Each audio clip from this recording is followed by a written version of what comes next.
Hey everyone, my name is Penny Zenker, and it's time to reset. This podcast goes beyond just navigating change. It's about new ways of thinking about how you can approach challenges, how you can shift your mindset when needed, create some space and grace for yourself so that you can rethink, recharge, and reprioritize when and where needed. Are you ready to unlock your full potential? Thank you for hitting play and sharing this next episode with me. It's time to reset. Hello and welcome to Take Back Time. My name is Penny Zenker and I'm your host. And I am excited today to once again have a great guest on that's going to help you to work smarter in multiple ways. And I always love that because, strategies are cross-contextual and we can always learn how to leverage multiple areas of our productivity. So Michelle Prince is here today, and she's a best-selling author and a sought-after motivational speaker like myself. Hello, we are enjoying each other's company already. She's a self-publishing expert, and she's also a life coach and the CEO and founder of Performance Publishing Group, a partner publishing company dedicated to making a difference. And there's a lot more here. She's also worked with Zig Ziglar, and she's got a lot of cool stuff in her bio, but you can go read about that. Let's hear from Michelle directly without further ado. Hi, Michelle. Hey there. Thanks so much for having me. Sure. It's great to have you here. I know we said we're going to cover multiple things today, so that's kind of exciting. But before we do that, and I would just like to know, just give me a couple of minutes. What's your story? Since we're going to be talking about story too, right? So tell me about your story. I love it because that's what I love asking people about. So my backstory is really, I started my career working for Zig Ziglar, which was an amazing experience. And that's a long, crazy story of how that happened. But it really laid the foundation for my love for personal development and everything I do now. I ended up leaving there to go work in corporate America, spent 13 years in software sales, realized really, really quickly, or maybe wasn't so quick since it was 13 years. That's not so quick. It wasn't what I was really designed to do. And so in 2008 and 2009, I wrote a book, and the intention was really just to share my story, have it documented for my kids. But that one step actually opened up a full-time business of speaking and coaching and doing seminars, and obviously many steps in between. But really, it's just been my story is really just getting sick and tired of being sick and tired and kind of putting my foot down and saying, you know what, I need to do something that is right for me and it's my time. And what does it look like if I just start my own business? It's interesting. We have more in common because I used to be in technology as well. Oh, right. Really? So, here's my theory about this, right? Is that technology is a productivity enabler. Mm-hmm. Yeah. Right? So, because people once, somebody asked me, how does all this fit together? Like what you have been doing in your career, and then you come to this. And I think that, that could be is that you're, productivity minded in that sense of looking to get to what makes the most sense, spend your time where it is going to be of most value. And so we take stepping stones to get there, right? Does that resonate with you at all? Oh, completely. Yeah. And I never really put it together like that, but you're so right. Because in software, there's a process and a means to an end, and you move fast, and I love technology. I wasn't loving being in sales for all this, right? But I still love it and leverage it. And maybe you figure out how to juggle more or manage more. Well, if you want to get something done, give it to a busy person, right? That's right. That's what I used to always say. I'm at my best when I'm busy. But then I realized, okay, how wrong that really is. I was really just multitasking. I wasn't really being as productive as I could have been.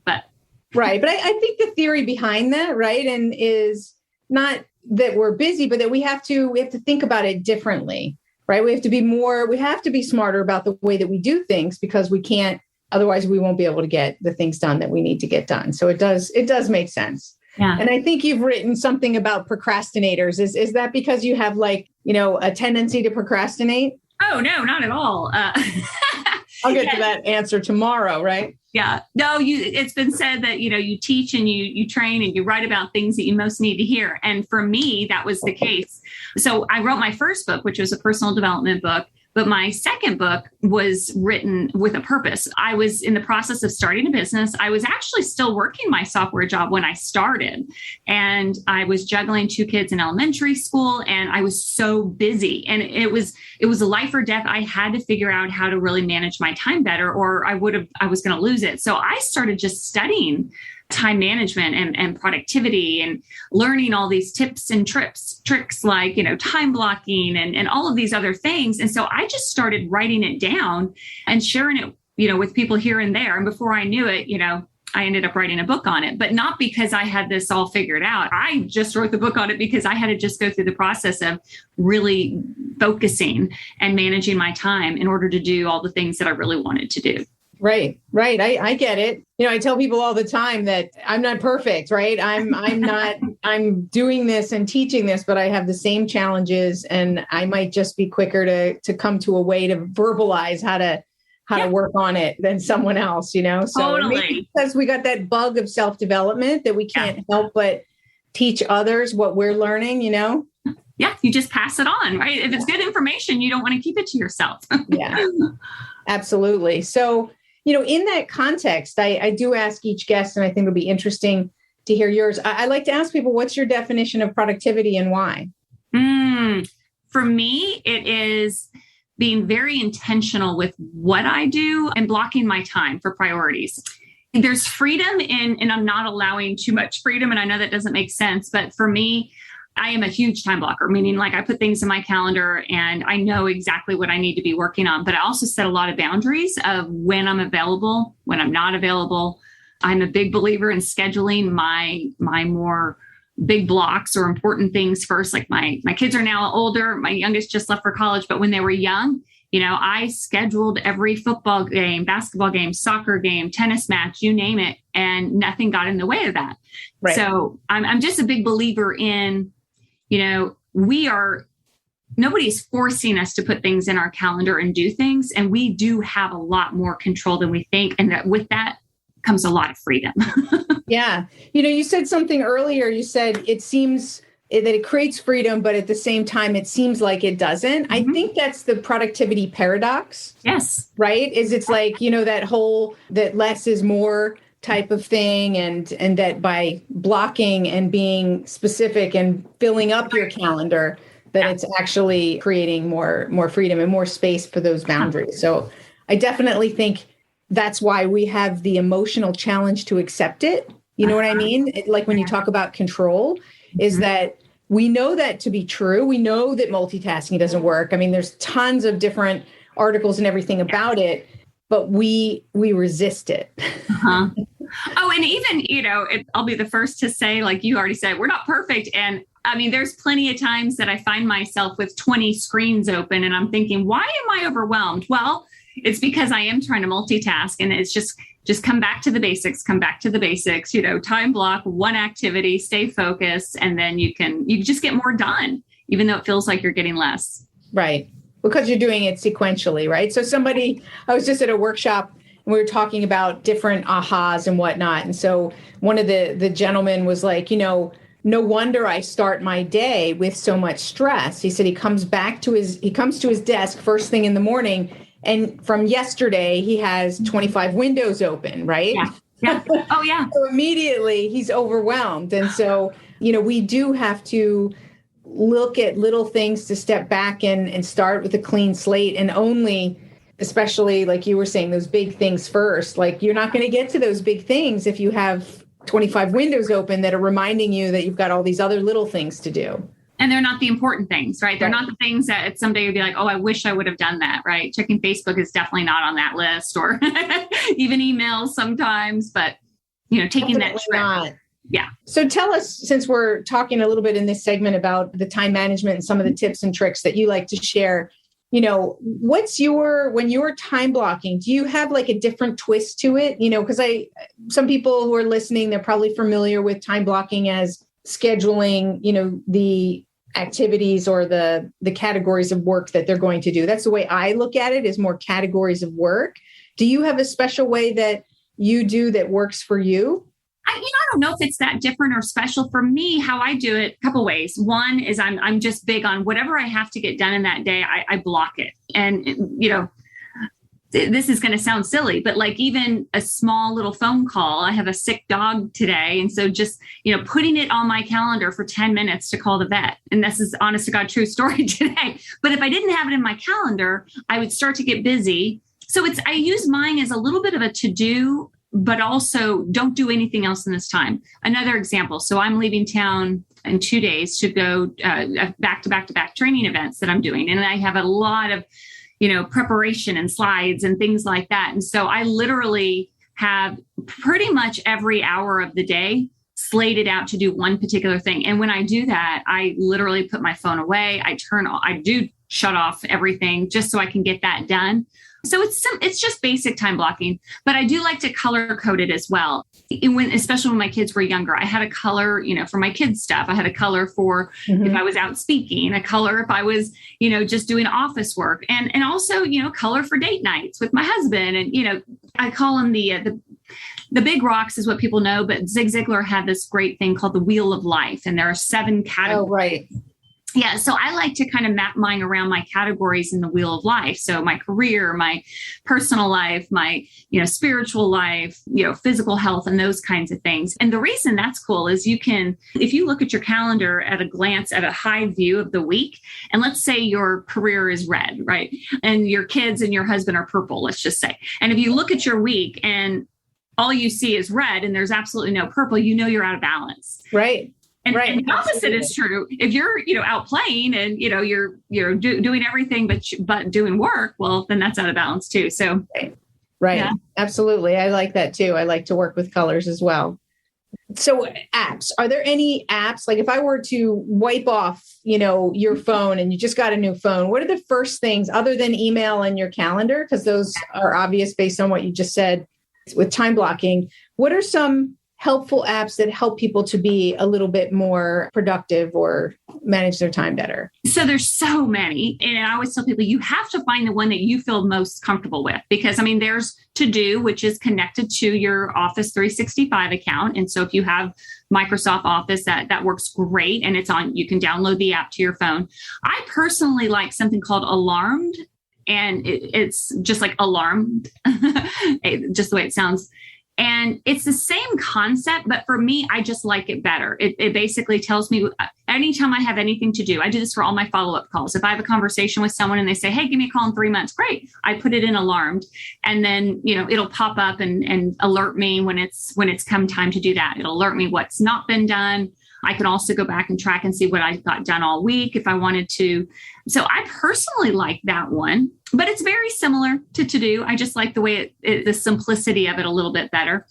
And then believe it or not, I use the Notes app a lot. It's a sticky notes app. Mm-hmm. And so instead of having, sticky notes everywhere all over your desk, which I'm not going to say I don't still have sticky notes, I do, but it's, I can take it with me everywhere I go. So anytime I think of anything, in fact, I'll pull it up and just see if I have anything, we were moving my son into college this weekend. And so I have a note of basically all of my tasks that I need to get done and getting him kind of set up and packed up and all of that stuff. And so what I do is I just come in here and just look at my running list of tasks. And then from there, I take what I need to do for that day and I schedule it into either Alarmed if it's a couple days out, or I literally put it straight away into my calendar as a block. And depending on if it takes me 15 minutes, 30, 45, an hour, I'll do that. I don't know. Here's one thing. And this is just kind of a time management thing, but it works really well for me, is I try really hard not to do more than 1 hour blocks, because just the reality of somebody's going to text me, somebody's going to call, or an email is going to, I have to do something. And instead of feeling that guilt of like, oh my gosh, I didn't do this, and this, I just block. And then I have open block time. So that's my time to respond to emails, check texts, and all that stuff. Right. I call it planning your flexibility, right? So that you have time to be reactive. And the other time is time to be proactive. So whatever needs to get done. So I think that's important. I think people sometimes, like, we have this tendency to overdo one way or the other, right? So it's like over schedule the calendar, overbook, overschedule, back to back everything, no transition time, or like leave too much open and think that that's going to create flexibility. So it's somewhere that happy medium in the middle, right? Is giving yourself some space. And it's a work in progress, right? I mean, there's so many things, but there's so many more. I mean, I used to use Evernote for forever and a couple others, but it's just finding something that works for you. Absolutely. Absolutely. Like, I like to ask because there's a couple of things that I use religiously, and they would be the first ones that I put on, like text expander. It's just like a little thing, but I do a lot of the same blurbs that I have to quickly find, like my bio. So I can just write #bio and then it'll show up in my email or in a Zoom link or wherever I want it to be. That's a great reminder.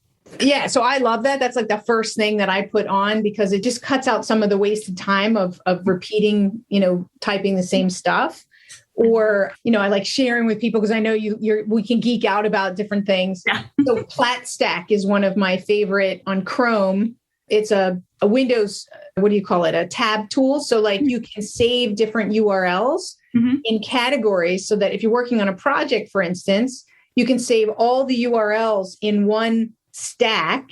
And then you can open them all at the same time, but then you can close them at the end of the night and know that they're all there for you to open when you're ready to work on the project instead of leaving them all open. Oh, I love that. I had not heard of that one. And I'm ready. I just wrote those two things down. I'm totally after this. like you said, I will geek over this stuff, but I love it. Yeah. And I'm not just like you. There's just a couple of things that I use because I think people are over apt. Yeah. And always trying something new. So they never actually implement something and stick with it. I think that's our problem is that we're squirrel all over the place, squirrel, app, shiny penny syndrome. And so, pick something and then use it and make it a consistent practice. This is so basic. And I'm sure most, if not all of your listeners have heard this or know this, but if just in case I didn't for a while, but if we're all remote mobile people these days, right? So you have things that are on your laptop that may or may not be on your phone. And so for me, what has saved me my life, I probably implemented this, I don't know, well, two things, 10 years ago plus. One is RoboForm, which there's a million different versions of that as well, which is just your password manager and having it on your computer and your phone and your iPad and your everything. So you can get in and you're not wasting time trying to get into an application. Definitely. I use LastPass. Okay. Same thing. But the other thing, and this is what's so simple, Dropbox is, so personally, I have a Mac, but I don't save my files onto my Mac because I have crashed many a Mac through my years.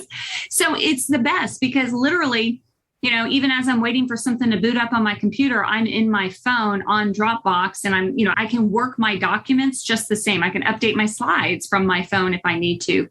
And just that auto synchronization has helped so much because that's one thing I've heard from people who have had issues with time management is like, well, but I'm not always at my desk. It's like, well, you don't have to be at your desk to get your work done anymore. Right. Do more than just email. Yeah. So absolutely. Those are totally key. I don't even think about those anymore because they're just like standard. Basic. I know. But it's good that you mention them because a lot of people don't, right? Is everybody has different practices and sometimes we just don't think about it. I'll share my latest cool thing that I use and then I want to switch topics a little bit. So I just started to get this Remarkable tablet. Ah, yes. So because I like to take notes on everything. I just like to write it down. I don't know. It's like a way for me to remember things, like a great podcast I'm listening to or a book that I'm reading. So, and then you talk about sticky notes. Oh my God, like sticky notes everywhere. And then it becomes a distraction, right? Like 1 or 2 sticky notes, reminder, that's good. 100 sticky notes, now it's a distraction. So I've been loving this to reduce the paper because I can then send it to, I use Evernote, you mentioned that earlier, and then I can just send it to Evernote and tag it. And then I have it there for searchability and it'll convert my handwriting to text and stuff. And I can have diagrams. So I'm absolutely loving this tablet. It's super thin, right? It's like a piece of paper, but I don't have to have paper all over my desk. Yeah, tons of templates. I know there was one a couple of years ago. I don't know if it's that same one, but so the technology is really good as far as converting it over. It's gotten a lot better and it could be better in integrating. Sure, I would love to see that the checklist there goes into like a to-do app or something. it's not quite there yet, and using tools like Zapier or something like that. So where you could get certain elements and put them somewhere, but it does allow you to save it as a PDF. Yeah. And then you can put it somewhere and you can have it put it into text if it's just handwriting. And again, if you're on an airplane or something, you don't have your notebook with you, you can still be reviewing your notes, I'm sure, on your phone through the app of it. I love that. I'll have to check into the Remarkable one. It's pretty cool. So there we are, geeking out over time management stuff. But, really, like, for me anyway, time management for me is just how do we think, act, and be more strategic, right? Mm-hmm. And, that should tie nicely into the second part of the discussion. I asked you what your story was. I know you integrate and talk to people about bringing out their story and helping them to create their business from their story. And so why does that make sense? Why is that productive, in that sense of and working smarter? Well, so I tell people all the time, I never intended to write a book or set out to do what I'm doing today. Certainly not helping people write books, never in a million years. But what happened to me was after I wrote my first book, that's what really opened up everything else. And so I kind of, I look at a book for two reasons. One, you just don't know how your story is going to impact someone. And the things that we just take for granted or assume everybody knows how to do, they don't. And so you're helping someone when you share your story. I like to think of our story as a gift, and, gifts are meant to be shared, right? The good and the bad part of our story too. Mm-hmm. It inspires and gives hope. But the other thing is the leverage. So going back to the time management. And so by writing a book, that exponentially built my business faster than I could have ever done it without it. Because me too. Yeah. I can, exactly. Absolutely. I mean, I always call like my book, my glorified business card, but it gets attention. Because of the book, I get a lot more speaking engagements, right? You're seen as the authority in your space. So it really does help you to set apart. I totally see that. I'm laughing because one of my books that I wrote is called that Your Book is Your Business Card. Yeah. Oh, that's funny. That's really funny. Yeah. And this little book is my business card. Like when I speak, this is what I give out for free in exchange for their business card. But yeah, it is. And if you look at it that way, we all are the authority of our story. And, for you, it's all of the helping people to focus and get more done. But every single person listening has something personally or professionally that they could share with someone else. But when you put it in a book, it's just, it literally amplifies everything that you want to do, and it can happen a lot quicker. So doesn't it help you get greater clarity on your story as well? Oh my gosh, yes. So then it's easier to communicate your story because you've worked on it, right? And it helps you to create that impact that you're looking to create. So I think there's so many different reasons why writing a book is valuable for somebody as part of their business process. And it's not about a book. I mean, yes, it's nice, but it's more your story, but it's also who you become in the process of writing a book. Yeah. And you get that clarity on what you can, how you serve people and what you can help them with. It's just a really cool experience if you haven't been through it, but to see other people too, and how it's very consistent. And it's like it did it for you as well. For sure. What would you say to people? Because I'm sure there's a lot of people out there, and I felt this way. I'm like, well, I don't have any like incredibly moving, like I didn't think it, like my experiences might be everyday common, or I mean, I know that they're not exactly right. I mean, I have some different things. I worked in Zurich, Switzerland for 16 years. And so I've got, some very special different things that people here don't have. But I get that feeling, like I had the feeling like, who's going to want to listen to my story? Like, why do they want to hear from me? And I think there's a lot of people who feel that way. Maybe it's imposter syndrome, that, bug in our ear that says you're not important, you're not worthy. So how do you help people overcome that in telling their story? Oh my gosh, everybody goes through it. I mean, I went through it for a long time. In fact, years before I actually made the decision and wrote my book, I secretly, because I didn't dare tell anyone I wanted to write a book, but I would say things to myself like, who do you think you are? I worked for Zig Ziglar for a while there. And so I would say, well, you're no Zig Ziglar. Who would care to read your story? And it held me back for a long time. And then one day I just had this epiphany and I'm like, well, why not me? Right. I mean, somebody may pick up my story or resonate with my story more than they would ever listen to Zig Ziglar or something like that. So what I usually do is there's an exercise actually that we have all of our authors go through, or people that have come through our events, and helping them to get that clarity. Because when you see that you have your story is a combination of your passions and your experiences. And when you put them out on paper and see them firsthand and see all that you are, because that you are your story, then you start making intersections and you start to be like, oh, well, maybe that is unique.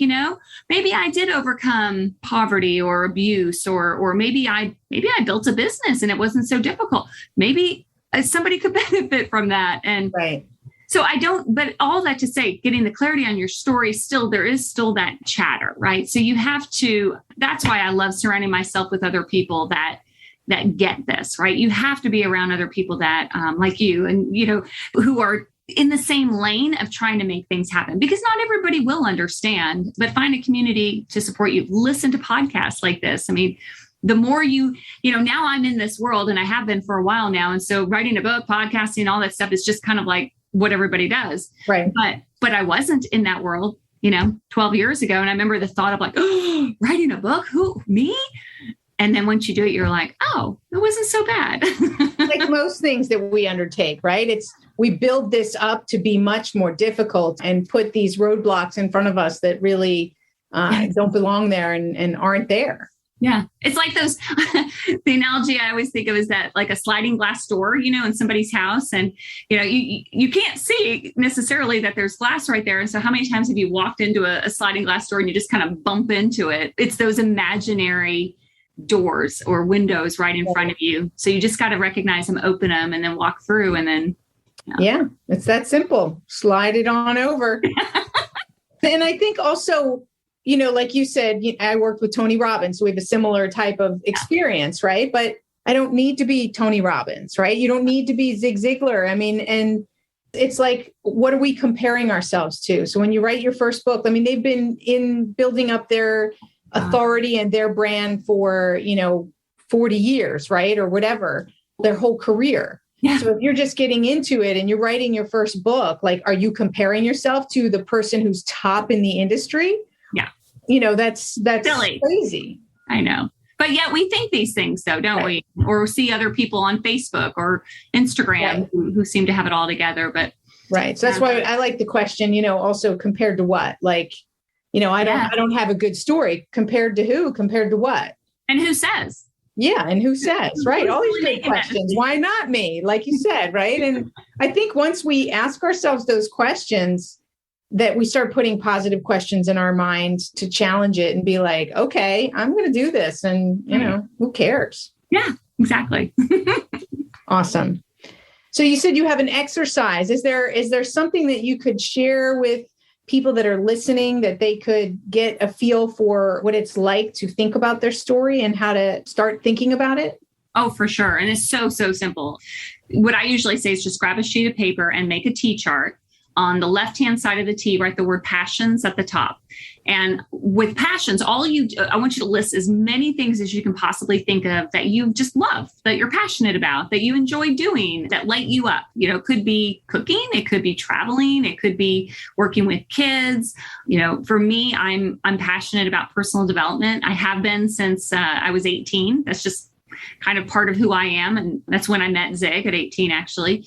And that's one of my passions. And I'm passionate about the beach, kids, my faith, all kinds of other things. But as many things you can put on that list as possible is really the key. Then on the right-hand side of the T, you write the word experience. And this is where you're listing everything that you've experienced in your life. Like, for example, you're a podcast host, you're an author. If you're a parent, maybe you've traveled the world, any experiences in sales or whatever, write it on that list.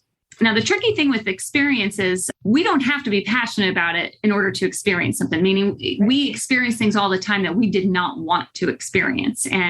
But yet it's part of your story. So you have to put it on the list. Doesn't mean that's what your book's about, but it could be bankruptcy or abuse or divorce or something, but putting it on your list is key. Then once you have both sides of those columns of the T chart filled in, and again, the more on the list, the better. Now where the magic is trying to find that intersection. what do you have that's on the passion side that is also on the experience side? For example, I'm passionate about personal development. On my experience side, I worked for Zig Ziglar, which was cool experience, but it ties together because I learned a lot of the things I'm passionate about personal development. I learned from him. But something else, when I share this with everybody, but I have on my experience list, when I was young, I had really low self-esteem, like middle school, early high school years. It's not like it was that big of a deal, but it did shape who I am, and it shaped decisions I made and relationships I had and all of those things. And so I put it on my list, not because I'm proud of it, but because it's just part of my story.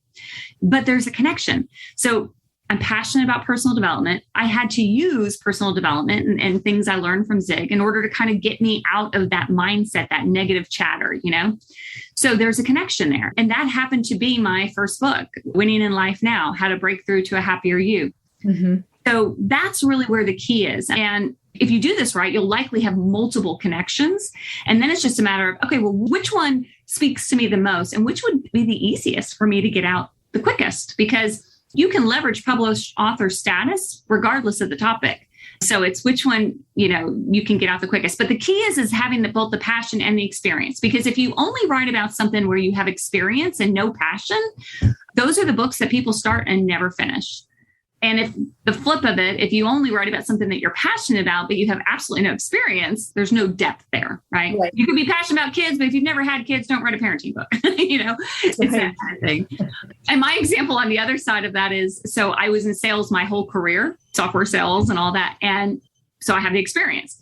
And every time I thought about when I was early on, before I knew what I was going to write my book about, I thought, well, maybe I'll write a sales book, something about cold calling or something.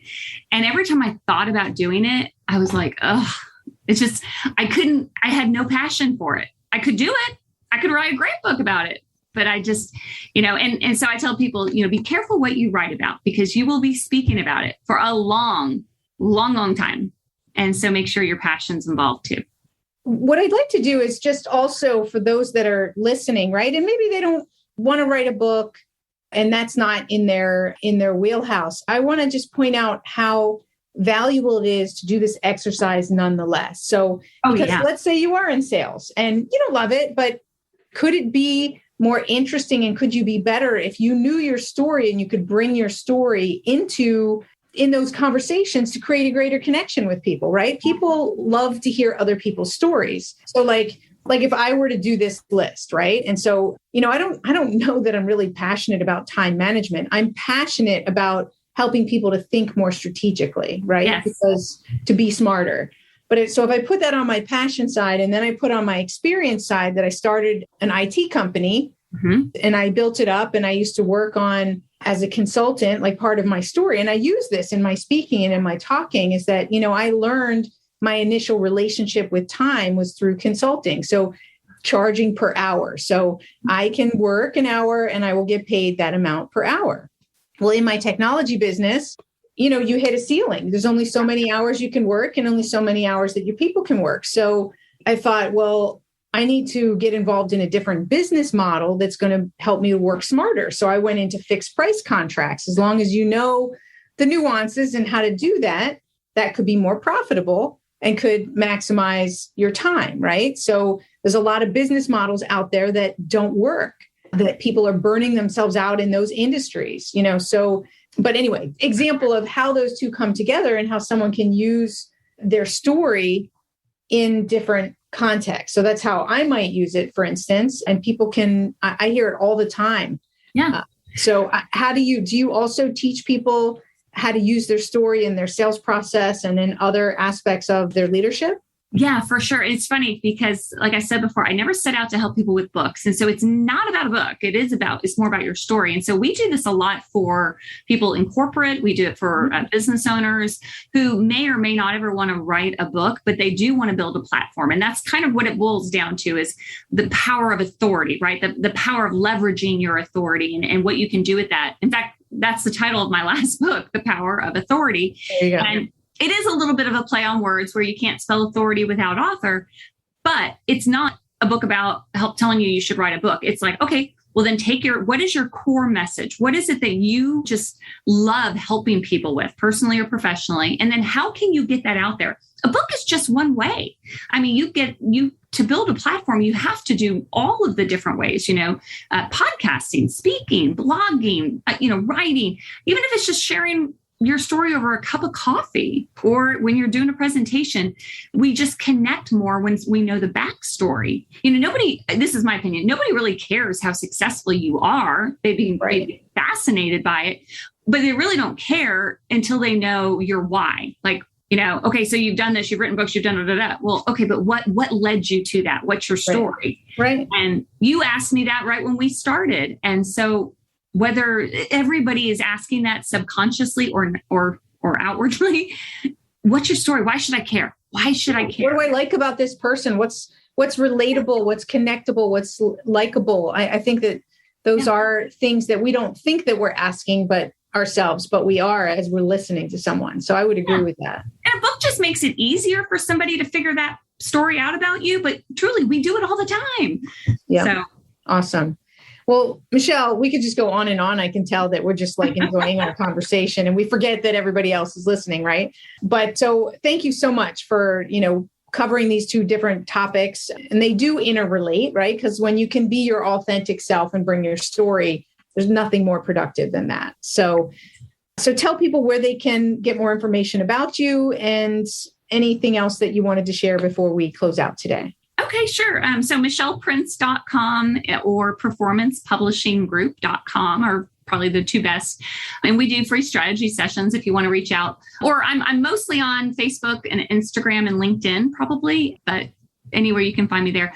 I'll just leave it as, I do believe they're all interconnected, even though they seem different. But I think that once you get clarity on your story, and I think your story is really part of your purpose, and that purpose is what's going to give you the clarity to your priorities. And priorities is what we're talking about with time management. That's really what it boils down to, getting the things done that need to get done that are important to you and to other people.